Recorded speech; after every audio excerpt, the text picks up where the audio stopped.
Bore da. Hello, good morning, everyone. Borada Paub. Welcome to a capital consultation meeting with Theatre Cleared. I'm Liam Evans-Ford, Executive Director. And I'm Tamara Harvey, Artistic Director. So we won't keep you long, no longer than an hour, we promise. Although we do like to chat, we won't chat for too much of your time.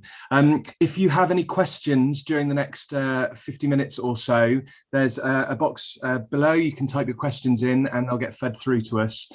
We'll try and answer some as we go, but we'll probably have an opportunity at the end to answer any questions. So we predominantly want to talk to you about our capital redevelopment, but just to remind you who we are and what we've been up to for the last 12 months or so. Theatre Clwyd is the biggest producing theatre in Wales. We're very fortunate to have a deeply skilled team and one of very few theatres in the UK that still make all of the sets, props, costumes, have scenic arts, props makers on staff. We traditionally, I say traditionally, during a normal year, have an annual turnover of £7 million. There was an economic impact in 2017, 2018 that estimated our impact in the economy of North East Wales was around about £9 million a year, in addition to what we turn over. We have around about 100 core employees. During a normal year, 40 to 60 regular relief and casual workers. And then we employ 300 freelancers annually, so the creatives, and we've been able to do that even during this last 12 months. So we'll just talk a bit about this last 12 months, more than 12 months. As lockdown hit, we were about to open the world premiere of a brand new musical called Milky Peaks. They were just doing their sound check in the Emlyn Williams Theatre when we had to go and tell them all bets were off, and we had two shows about to go into rehearsals. So the contingency plan, a play about the climate crisis that we were co-producing with the Donmar Theatre in London, and For the Grace of You Go I, a world premiere that we had commissioned by Alan Harris. Both of those were due to go into rehearsals a week later. And in terms of the work on our stages, it then became a series of rolling cancellations. As many of you will know, we became very good at cancelling and replanning and then cancelling again and replanning.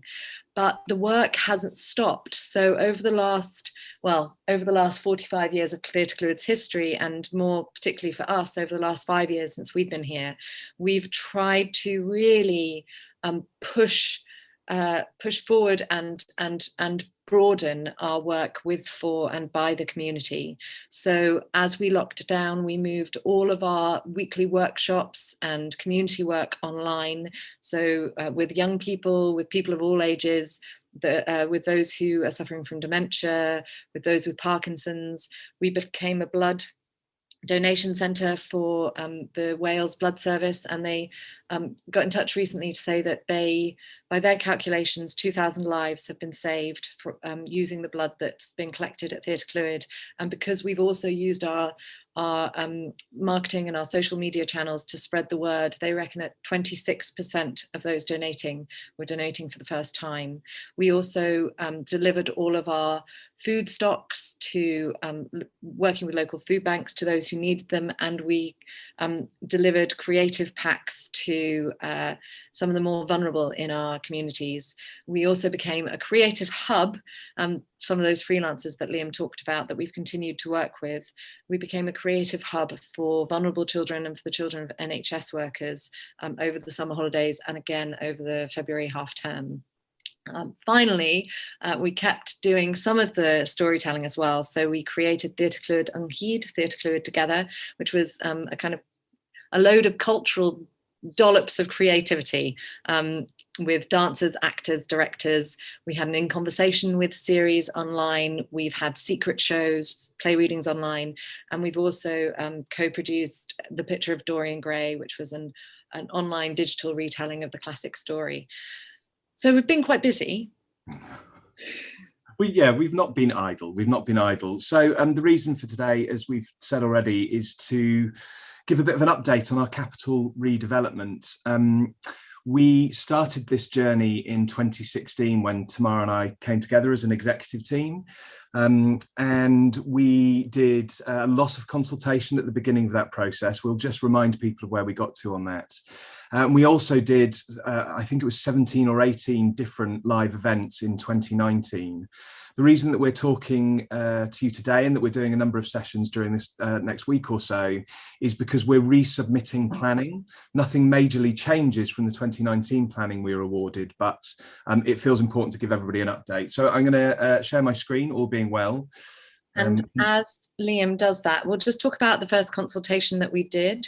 So when our architect came on board, our design team is led by Howarth Tompkins, architect, and Steve Tompkins, as a reminder, is a specialist. He's made his life and career about cultural buildings across the UK.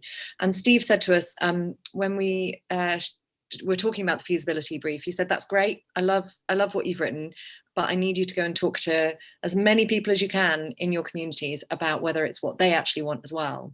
And we'd done some of that already, but we thought, okay, we'll send out an email, as well as various other things kind of in the building and with our community groups, but we'll send out an email and we'll just ask 3 questions. What would you put in a treasure chest? What would you put in the bin? And what would your one wish for Theatre Clwyd be? And we sent that email out at about 4:30 on a Friday afternoon. Within the first hour, we'd got 750 responses. And within the 2 weeks of the survey, we'd had over 4,000. And that was kind of further proof, if we needed it, that Theatre Clwyd isn't a building really anymore made up of bricks and mortar. It's made up of people's memories of moments in people's lives, because we are so much more than just a theatre, because we have all of the arts in our building, and because we're a centre for our community, and because we have been a place where people have got married and where people have had 21st birthday parties. And just arrived, we took down the 90s casing around the pillars in the bar because it was just taking up much space, and underneath we found the original 70s tiles, and we put a poster up saying, "Tell us if you remember these." And someone wrote on one of the post-its, "I remember leaning against these tiles in the hot summer of 76, the night I first met my man." So we took all of those 4,000 responses and we turned them into, I always forget this term, they're called word clouds. So the bigger the word, the more that they were mentioned. It doesn't give the context. And we did go through this in 2019. So some of you may have seen this already. So this was throw in the bin. So you can see car, tunnel. If it was in a city, you probably wouldn't walk down it, would you? The one that's underground. Nothing was mentioned over there, an awful lot. And I think this is something not only about what Tamara's mentioned, that the theatre building is a really successful building in lots of ways, and it holds lots of memories. So it's not about completely reimagining its use or the spaces, but also specifically to do with the theatre spaces. The Anthony Hopkins and the Emily Williams Theatre are brilliant and beautiful places for sharing storytelling, listening to music. Tamara talks about this a lot. There's an alchemy with theatre spaces, that it doesn't matter how good, and we do have the best team in the world on our kind of theatre redevelopment. It doesn't matter how good your team are. It's difficult to get theatre spaces right. So we don't mess with our theatre spaces a huge amount. So throw in the bin. Put in a treasure chest. Just look at that view over and over again. And the theatre and the bar. And the bar is about the view, isn't it? That's about exploiting the fact that we have the best views of any theatre in the country. I mean, Theatre by the Lake might quibble with that, but we're pretty confident that we do. So one of the big things about this whole redevelopment, and this is most of the space that does this, is mostly what we'll be looking at with you today, is about really making sure that this building, which can be a bit fortress-like and which hasn't necessarily exploited the views in the best possible way as it is now, that we really make sure we make the most of them with this redevelopment. And then the final question that we asked during that 2016-17 kind of feasibility was, what one wish do you have? And again, these are just where the words were mentioned rather than the context. But it's really interesting, with a capital redevelopment funded by arts councils, there is often a drive for arts organisations to be more financially resilient. Those of us that have been successful with that actually have been in real difficulty this year. But restaurant being mentioned, we show world-class work on our stages. We want to offer the same world-class environment and experience front of house, which will help us generate money for the work on our stages and especially for the work in our community. So it was wonderful to hear 4,500 of you telling us that you really want a good food offer front of house. So all of this fed in, everything that you told us fed into our design principles. Now we won't go through this in a huge amount of detail right now, but we do look at the flow of the building. It doesn't flow very well at the moment. We do look at the feeling of the building. We've talked about that environment and that welcome. Access, definitely. It's not accessible anywhere near the way it should be to modern day standards. Sustainability, we know, don't we, that the biggest challenge to humankind is what we're doing to our planet, and we need to reverse that quickly. So we will do whatever we can as part of this redevelopment to lead the way as an arts organisation. There's also the business sustainability that we've talked about with generating revenue. We've talked about the next one, where we are. So celebrating our location, that's not just about the views, that's also about the fact that we are in Wales, that we're in North Wales, and that we're Clwyd, we're a gateway between Wales and England. Our community, that's absolutely the heart of everything we do. This building is yours, and we want to make sure that all of the spaces in it really champion that fact. Theatre making, as Liam said, we're one of the only theatres in the country still to have all of our making skills in-house. We need to protect that with every atom of our being, and our staff and visiting artists, making sure it's a building that not only that the public want to come and hang out in, but that our staff feel safe and happy in, and that visiting artists want to come to, so that we can attract the very best and the brightest to Theatre Clwyd. Whenever we read through these, we're reminded that we're basically asking for the world. We're asking for the moon on a stick, but that's because we really believe that we deserve it, that Theatre Clwyd is a massively important building and a massively important part of Wales and the UK's cultural landscape, and we have to do everything we can to protect it for future generations. So let's just remind ourselves of the position of Theatre Clwyd. So this is obviously an aerial shot, and the first thing to note is the amount of greenery. So most major producing theatres are in major urban centres and cities. We're not. We're outside a small market town, aren't we, in northeast Wales? But there's a real opportunity here, and it's really kind of fed our thoughts and Steve Tompkins, our lead architect's thoughts. But just to highlight where I'm showing my cursor at the moment, this is the Theatre Clwyd campus. This is the current through road in front of the campus, only there really for Theatre Clwyd. And here is the multi-storey car park. To the side, the tier car park that mainly feeds County Hall, which is down here. This is out of date now, isn't it? Because these two phases of County Hall have actually been knocked down, which makes these views when you next visit out of the main stairwell extraordinary in the current building. Here is the library, currently being used for a food bank and charity. This is likely to be knocked down at some point in the near future. The other listed building, because we have grade 2 listing status, which is a really good thing. We pushed hard for it to get listed, and Cadw, who do the listings in Wales, what's really interesting is that they've listed it due to the use, mainly because of the Anthony Hopkins Theatre and because of the paint frame and workshop, both because of their quality and their rarity, especially to do with the paint frame. The other listed building is Llywegron Hall, which used to have all of this as parkland and kitchen gardens before it became the campus that it is today.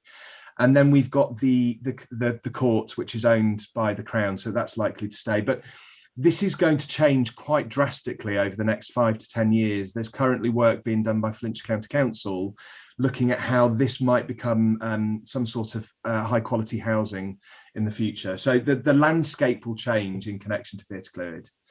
Just as we move to the next picture, just a reminder, we've got some questions coming in, but if you have questions, write them on the form below the video. And as we finish kind of this bit of the presentation, we'll move straight on to questions. So write them down as you think of them. We've just come in closer on that aerial view. So you can see our building there. You can see the row road and the car park, the multi-story car park. That road was one of the key first things. It's only there for us. It's only for access to the theatre. And if it weren't there, which is our plan, you could spill out onto the grass and walk right up to that extraordinary view over the Clwydian Range. So that's one of the big first moves that we decided to make. Just before we move on, just worth saying that when the building was opened in 1976, only this part of it was the public realm. The rest of it on this side, on the west side, was a technical education centre, and Theatre Clwyd has grown into it over the years. So a lot of the thinking is also about rebalancing, recentering the building.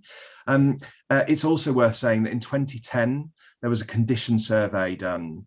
And at that point, it said the building is nearing its end of life and it needs major investment. And at that point, just to replace all of the M&E, all of the wiring, all of the engineering, all of the air handling would have cost 15 to 20 million pounds. We're now quite a few years on, aren't we? Which is why this is so important for us to deliver. But Tamara's talking about the first moves and the first thinking from Steve Tompkins. So there it is. This is just obviously a sketch, but you can see there the road goes away.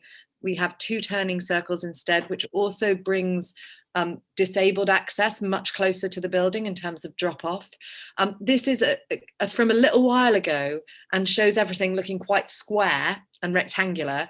But you'll see as we move through that those ideas have developed so that the building is the bit now that is going to be rectangular, and everything else outside becomes a bit kind of wilder and freer and more organic. Here, some of these elements have shifted around a bit, but the elements are still the same. So the idea is that there are lots of outdoor spaces as well as indoor spaces, and those outdoor spaces have slightly different uses and purposes. So there's a kind of main outdoor space out the front of the building that is for spilling out for events. There's a quieter garden space by the Clwyd room that might be when the Clwyd room is used for events and occasions and weddings. There will be a kitchen market garden of some sort. We really want to be producing our own food for the cafe and restaurant. There will be play areas for older kids and for younger ones. And then really kind of importantly for us, this sensory garden out the side of the building, which will be have direct access from our new health and wellbeing spaces. And sensory therapeutic gardens, of course, have been around for hundreds of years, but they've kind of come back into vogue. And we're working with a landscape gardener on the plans for it at the moment, so that it's a space that is specifically designed to improve people's well-being and geared towards those with special particular needs. So just to take you back to the consultation we were doing in 2019 and some of the process. So as we've said, a lot of the work is about making more of the views and recentering the building, and that quite quickly in the process during the feasibility it was made apparent that we just needed some sort of modest extension at the front of the building. So this shows the journey a little bit that we've been on, where the extension didn't have a canopy, had a small terrace to the side. Because of where we are and where we face, the sun really does glare in against this. So we then looked at having a canopy to give some sunshade and also some rain shade. We are in North Wales, let's not pretend otherwise. But with counterlevered, that was structurally very challenging and very expensive. And we are, whilst it is a major project, we are making sure that we are as efficient with the use of the money as possible wherever possible. So we went through the journey here with canopies, without canopies, keeping some of the staircases, losing them, really, really testing all of these. You can see the pillars start to occur in this version. And just to remind you where the 29 planning and what you might have seen previously in the press, or if you came to our previous sessions, got to, you can see this at this time, very beautiful extension, but with lots and lots of glulam wooden pillars, which it's almost kind of Colosseum-like, isn't it? With all of those kind of barriers, really, we felt. So this is where we got to, and at the time, as Tamara said, you can see it's all quite square outside, and there is a bit of growing on the roofs. And then this is where we've got to. So the big change, as you'll see, is that we've shifted from those wooden pillars to this the steel, oxidized steel, which has allowed a couple of things. First of all, we did some really careful when I say we, I didn't, Liam and I didn't do them. We got people who know this stuff to do some really careful calculations around what the environmental impact is of both those materials. And actually, it's pretty much equal. What the steel allows us to do is we can have much narrower pillars and we can have fewer of them, so that both in terms of the views in from outside and the views out from inside, you get much clearer, more flow, as we talked about, much clearer views in and out. And there's also something rather beautiful about that steel in its oxidized form that kind of talks to the brick of the original building. So all the way through, we've tried to look at how the new is, it's clear which the new bits of the building are. That's important in terms of the kind of story of the building, but also that it's complementary, that the two are in conversation with each other rather than doing battle.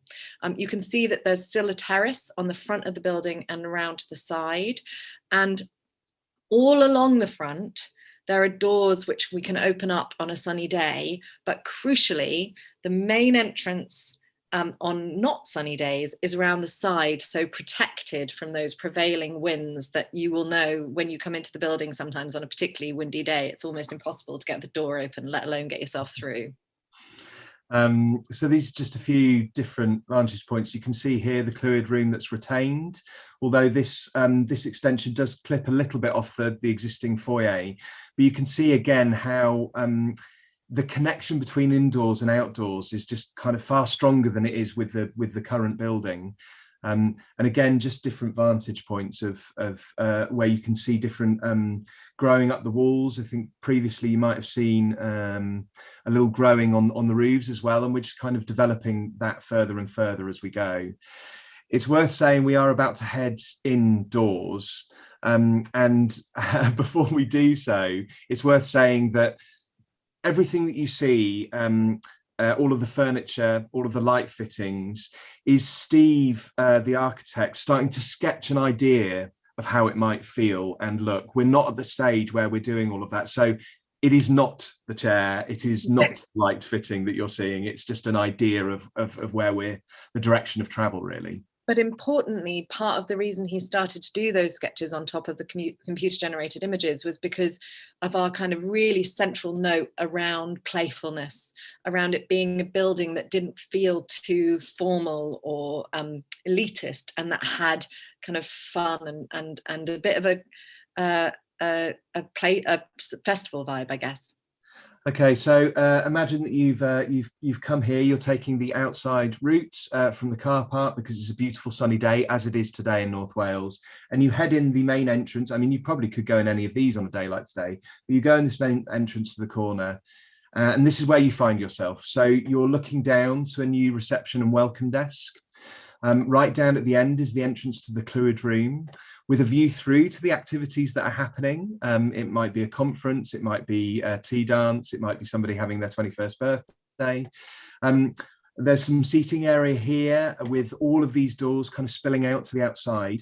And just here between the reception desk and the fluid room is the new shop. This is more like a village shop. So you'll be able to get your fresh bread, you'll be able to get your papers, you'll also be able to get play texts and things like that. And here is the... We're just revealing our age. I mean, I am well up for buying newspapers in our village shop, but I just had an image of a load of people, the generation below us, going, "Sorry, what? A newspaper? Read it on your iPad." This is a new staircase, not new from the version that we spoke to you about in 2019, but new to the building as it exists at the moment, that heads up onto the next floor that kind of feeds most of the theatre spaces and activity spaces. And again, just an introduction of where we might have different materials. So this might be copper that will really kind of dapple the light from above, but also it will kind of take on shine and just kind of grows with time in a different way. So as if you're turning to your right.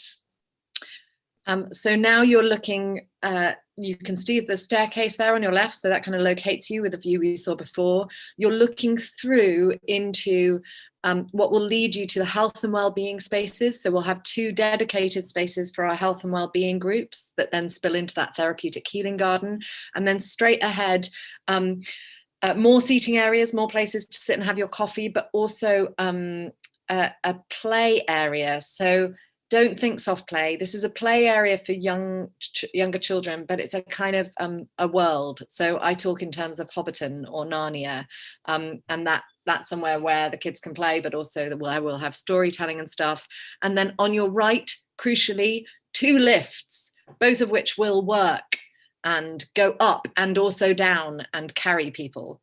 So this is that thing when we're talking about the accessibility. Just in case you didn't know what lifts did. I mean, if you visit our building at the moment, you might not know what lifts do. That's true. Lifts don't do that in our current building. And again, you'll see that Steve's sketched on top of this as if it's just a festival the whole time. That really should be the vibe. And if you need to find the artistic director in the new building, she'll be in Hobbiton. She'll be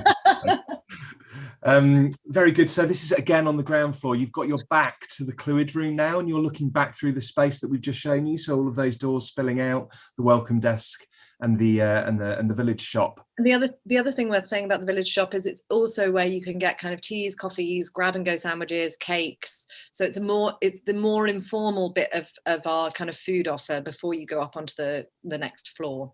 Okay, so heading up onto the next floor, you've come up this staircase from the ground floor where we've just shown you. And right in front of you is this new bar that goes on a right angle, kind of sweeps down towards the gallery space and really opens all of this up. That's the gallery space down there. You can see here there's another staircase that takes you onto the top floor, which is probably those of you who spend more time in the building will go up there. It's a little bit quieter. It's a little bit more of a retreat. Just to give you a sense of how the old meets the new, so you can see along the top left corner and into the center of the picture there, those are the original 70s tiles, is the current line of the top floor. It's kind of the current line of the old building. And above that, in this new build, will be a roof light, so that floods light down into this stairwell. And then all of the stuff forward of that is new. And you can just see here there's a little window to where the team's green room is. So that's where all of the visiting artists and the core team will be spending their time during their breaks. And you'll see also there are a number of potential opportunities for public art. We don't know what they'll be. We'll be going through a whole open commissioning process, but we just indicated. So up here, there's a huge opportunity for public art. You can see all of these kind of beautiful lights that are being suggested. There may be an opportunity for public art behind the bar that sweeps down to the gallery. So we'll point those out as we go through. So this is standing with your back to that new staircase, looking out through those front windows, and you can see up to the left and right. On the left, you've got the balcony curving round on that floor above, and on the right, you've got that window to the green room that Liam talked about. And you can also see here the interplay again between old and new. So you've got the new glulam wood structure, and you've also got the original concrete structure. You've got the old steel and the new steel. And I realized last time we did this, we didn't mention it, where you can see a kind of mirror there, which may or may not be a mirror on this level, to there and all to the right, where the bar is currently, that's our new massive amount of toilets. A huge amount of toilets, that's absolutely right. And you can just see here, this is the roof light that Tamara talked about, which also, it kind of almost separates the old and the new and throws light down into this stairwell. So this is up onto the next floor. That slightly quieter space, you can see again the wonderful views. This is the green room and staff space. Feeding down into the activity, so there's a connection between both spaces. You don't get that at the moment in Theatre Clwyd. And again, that suggestion of where public art might be seen. And then this is just that same floor again, looking out to the view. And to the left, you can see kind of past the balcony is what will be a meeting room, both for us and also a space that we can rent out for external meetings. So that trying to make sure that we're a sustainable business, and that will have the most extraordinary views as well, because it'll have that corner view across to Mold as well as across to the hills. You can see at the end of this picture how we're also punching out in a few places where there haven't previously been windows, to again just exploit the views in all directions. Yeah, so this is just where you, again, just showing the staircase up onto this floor. So we're not going to show a huge amount more visuals, and I know people will be going, I'd really like to see the theatre spaces, I really like to see the backstage spaces. Whilst we're developing the internals for that, a lot of the spaces don't change in their structure. This one is the biggest structural move, which is why we've got more visuals for them. We will start releasing those as and when they're available. But just to highlight the other things that happen, we talked about the fact that the building is exhausted, and the mechanics of the building all need replacing. So that is every single wire, plug socket, air ventilation, heating unit in the building. And this is a 10,000 square metre building. It's as long across the Clwydian Range, as wide across the Clwydian Range as the National Theatre is across the South Bank. It's huge. As well as the things that we've talked about, and this extension, it also has the dedicated spaces for health and well-being, dedicated spaces for young families to play and spend time both indoors and outdoors. It has dedicated spaces for young people and all of the youth work that we do. It has dedicated spaces for us to generate income. So the Clwyd room, meeting rooms for hire, as well as the restaurants and cafe bars and shops. It gives us rehearsal rooms for the first time. Actual rehearsals room. Amazingly, when they built this place, they did so much, but they forgot to put a rehearsal room in. Actually, not fair. We said that, and last time Williams Theatre was originally supposed to be the rehearsal room, and then someone went, oh, this looks like a good theatre, let's make it that. So yeah, we have a dedicated rehearsal room. We'll also have a dedicated room for an artist in residence. And someone had asked specifically about the spaces for young people. So just to kind of land that for a moment, we'll have dedicated spaces. It's really important, actually, that all of the spaces have lots of different purposes, but we will have dedicated spaces for young people, both for workshops and for young people just to hang out. One of the stories that Rhys Evans tells about when he was in the youth theatre here is that it was brilliant because it kept him off the streets, because he knew he could just come and hang out. And we'll have dedicated space for music, Theatre Club music as well, because as you may well know, we've taken Flintshire County Music Services and it's become part of Theatre Club Music. We now have the Theatre Club Music Trust. So there are dedicated spaces both for those ensembles, for lessons, and for the storage of musical instruments. And aside from this extension that we've talked to you about before, all of that is achieved within the current footprint. It's just reimagining how spaces are used and actually making them more flexible, because it's something we've talked about a lot, isn't it, Tamara? We are leading this at the moment on behalf of the organisation, on behalf of you as communities, but this has to be used by a different executive team, different company members and different communities for the next 20 to 30 to 40 years. This is the other key thing that ties into that. We've talked about the environmental sustainability. So we've had a real breakthrough at this last stage. We were always landing on it as a deeply important thing as part of this project, but we now know that we will have a gas-free building that only uses air source heat pumps to heat and to drive fresh air through the building.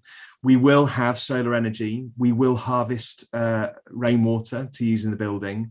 And we now know that on opening, the building itself will be carbon neutral at worst.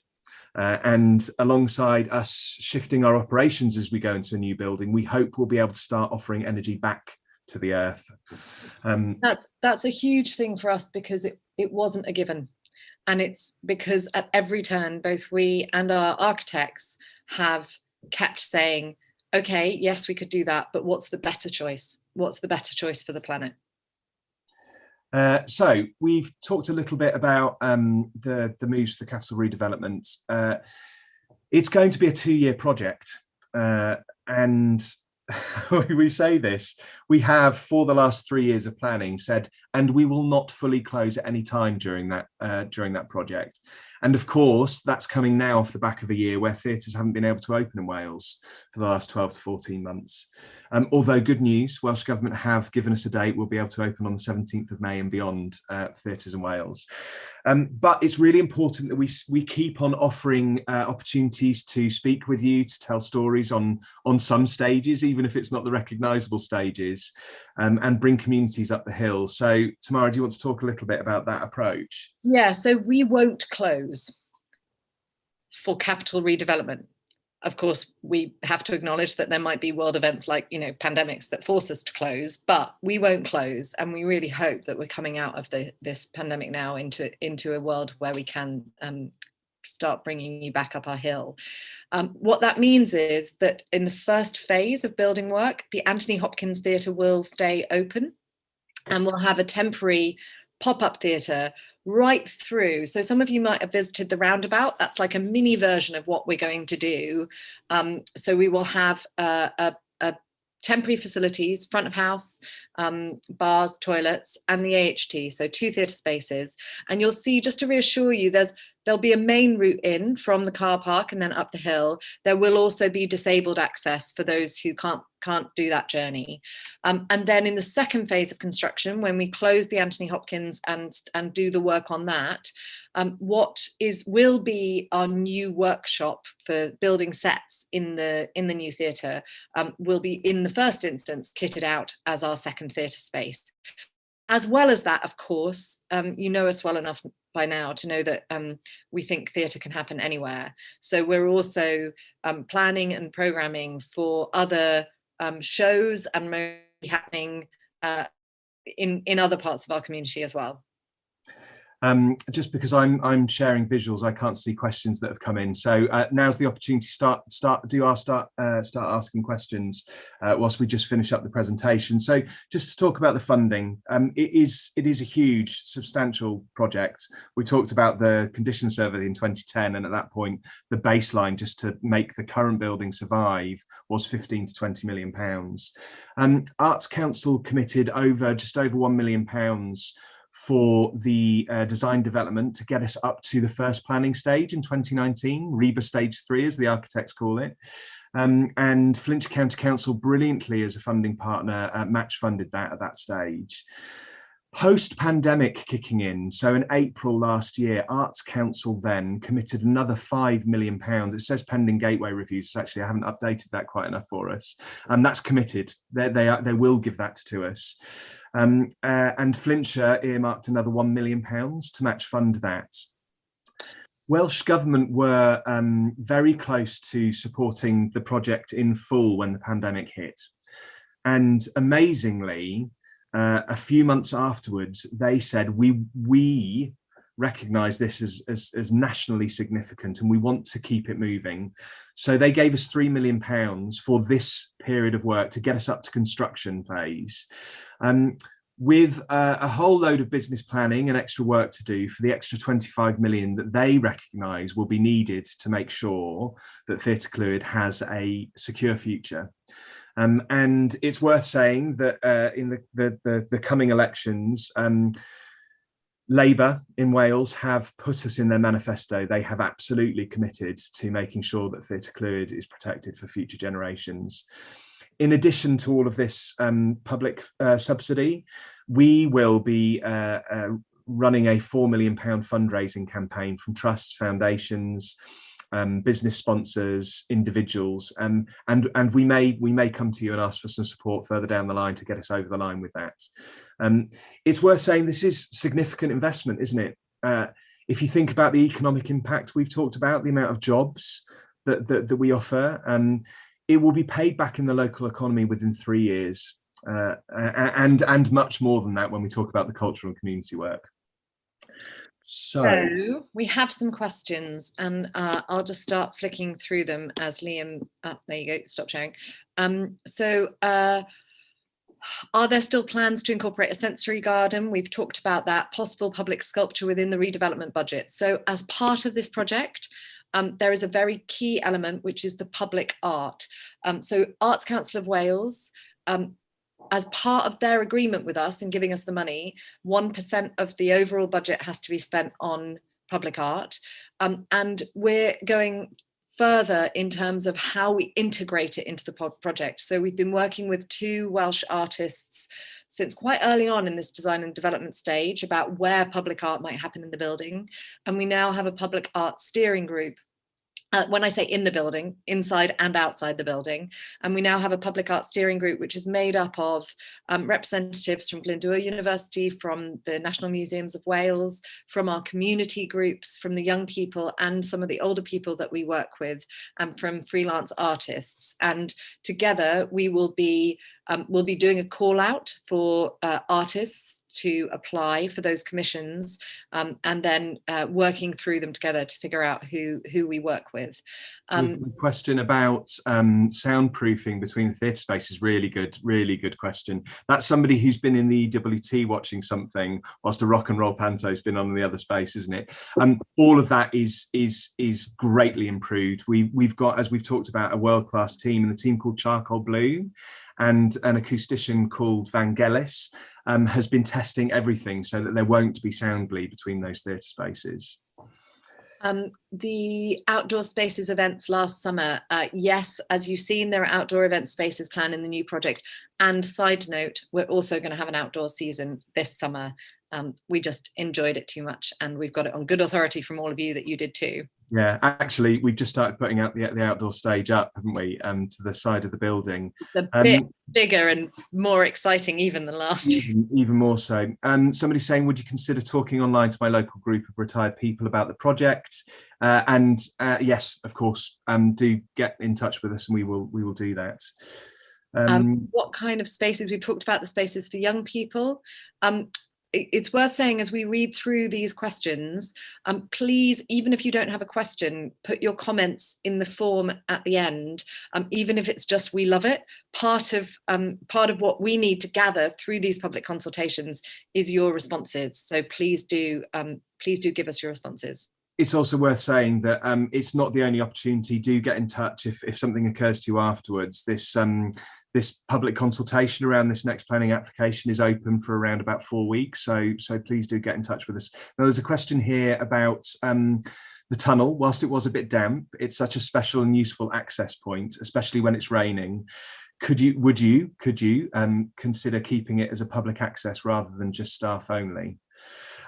So the tunnel is not very sound for a number of reasons. There was a moment in the process where the design team said, it doesn't matter what we do, that will always leak. It will become increasingly structurally unsound over time because of the amount of activity that happens on top of it. So we're really aware about how people approach the building. So we're currently in discussion with Flintshire County Council that in addition to the stuff that we've shown you today, there is lift access put in from the current multi-storey car park, and there is an external covered walkway that leads you from that lift to the building, so that we're trying to keep some of the good things about what the tunnel gives us and actually just recognizing what we're never going to improve. So it's a really good point. We know the weather here can be less than friendly sometimes. So we will be trying to solve that in a slightly different way. How firm is the £25 million in review from Welsh Government, and what happens if this doesn't come through?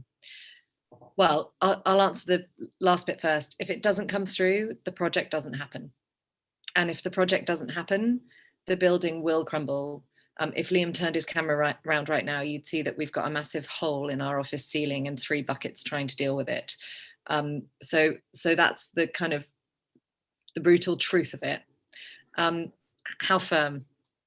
Well, it's also worth saying that whilst we're delivering more in this project than the baseline need, which is just to make the building survive, Arts Council have said they won't fund, their funding will disappear if we don't do all of the additions that we've talked about, working with our community, generating revenue. How firm is it? Well, they've already committed £3 million. So we would expect that any government committing £3 million now, knowing that the extra 25 million is needed, is under a certain kind of duress to continue with the project. The second thing is that all of the polls would suggest that Labour will be in some sort of government, even if it is in coalition with one of the other parties, post the election 6th of May, and we're in their manifesto. So that's pretty solid. And also, we're going through a really heavy going due diligence process on business planning for that extra 25 million, quite rightly so. It's a lot of public money, and that is being well received, and the officials are making advice to the ministers that will be positive. So it's not certain yet, but we're feeling very, very positive about it. I think it's also important to note that whilst it is a huge sum of money, and we feel very deeply the responsibility to make sure that it is spent sensibly and all of that, it isn't a huge sum of money in the scheme of public funding for other buildings, for infrastructure, for lots of other things. Whilst the arts is a massive part of the social well-being of the UK, it has a tiny percent of public funding relative to most other things. When are you planning for the project to be fully completed? So we're already starting to decant bits of the building. We will start, assuming all of this funding is in place, in the spring of next year. And then it's around a 2-year building project. We're not going to give any firmer dates at this point. No, it will be at some point in 2024. So spring, summer, likely 2024. Wow, this next one is really interesting. I would love to know the story behind this. Do you plan to use simulation to size the toilet facilities properly, or will you rely once again on guesswork? So I don't know if the original toilets were sized on guesswork. We are absolutely sizing the toilet facilities properly, and there are a lot of studies, there's a lot of information, and the teams that we're working with, both in terms of the design teams and in terms of our project director, have worked on a lot of cultural buildings and are very passionate about accessibility and about what that means all the way across the building, including the toilets. I thought you were going to say they're very passionate about toilets. They are so passionate about toilets. No, I mean, it's a really fair point. It's really important, isn't it? And theatres, we're well aware of it operationally at the moment because of the pandemic, because it's our pinch point, isn't it? You have an interval and you could have hundreds and hundreds of people wanting to use the toilet. So there's more toilet provision. It is better laid out, and maybe every month there's a whole meeting about toilets. We don't go to all of them, looking at the details. So yeah, absolutely. An excellent presentation. Will recording be available? Yes, it will be on Theatre Clwyd YouTube channel. How many eating sites are proposed, and will there be a more fine dining option?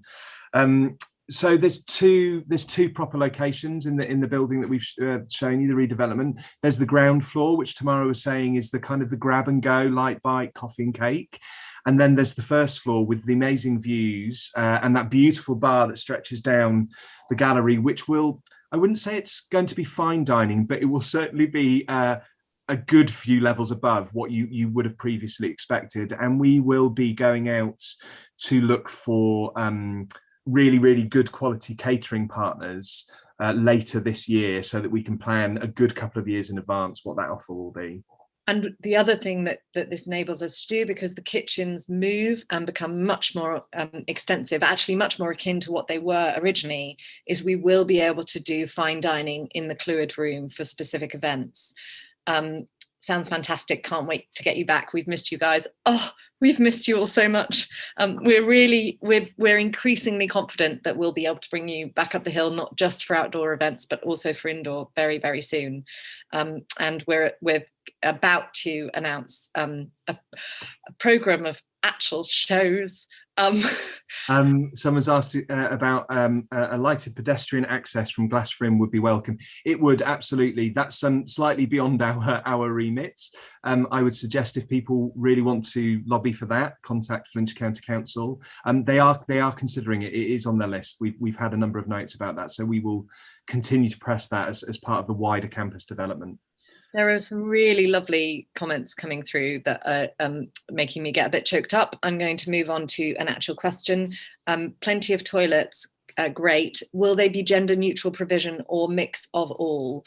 So it's different in different areas of the building. We will have specific male and female toilets. We will also have unisex gender neutral toilets and accessible toilets, as well as a specific changing places for that more medical element right by our arts and health and well-being. And we will have, and I say this with a real personal understanding of how important it is, we'll have lots of baby changing facilities throughout the building. We've got one appreciating the insight into the thinking behind the architectural design, importance about community, great. Furnishings in the bar area, currently a little uncomfortable, and what's the thinking around that? Firstly, just to remind you, everything you've seen in the sketches, that is not the furnishing, that is not the furniture that we will be using. We'll absolutely, and actually even the current furniture in the bar, which we accept as a kind of a bit of a placeholder, and we've actually had lots of feedback and changed that progressively over the last couple of years. So we will undoubtedly, because this is what we like to do, because it means it's better, ask you all about the kind of furnishings that will go into the final building, so that we get it comfortable and homely, as well as kind of fit for use. I don't think we have any more questions coming through, and we've been talking at you for 51 minutes, so we should definitely stop. But as Liam said, this isn't the end of the public consultation. Please do put your feedback or comments in the form, but also you can always get in touch with us through all the different means: Facebook, Twitter, Instagram, email, calling our box office. The other thing that we are going to be doing is we're going to be reaching out and asking you for your memories of this place. We're not going to be closing the building, but we are going to have moments where we say goodbye to different bits of it. And we, as part of those events, we really want to include your stories. We want to tell the story of the building as it's been through the last 45 years and as we look to the next. Is that a question? No, it's just somebody being very, very lovely about the incredible investment and their involvement locally and professionally. So thank you very much, and thank you for your well wishes. Diolch yn fawr iawn for joining us today. We really, really appreciate it. We look forward to seeing all of you up here within the month, ladies and gentlemen, within the month. If you have any further comments or thoughts on the capital redevelopment, do let us know via the contact details on the website or any of the platforms that Tamara has talked about. Diolch yn fawr.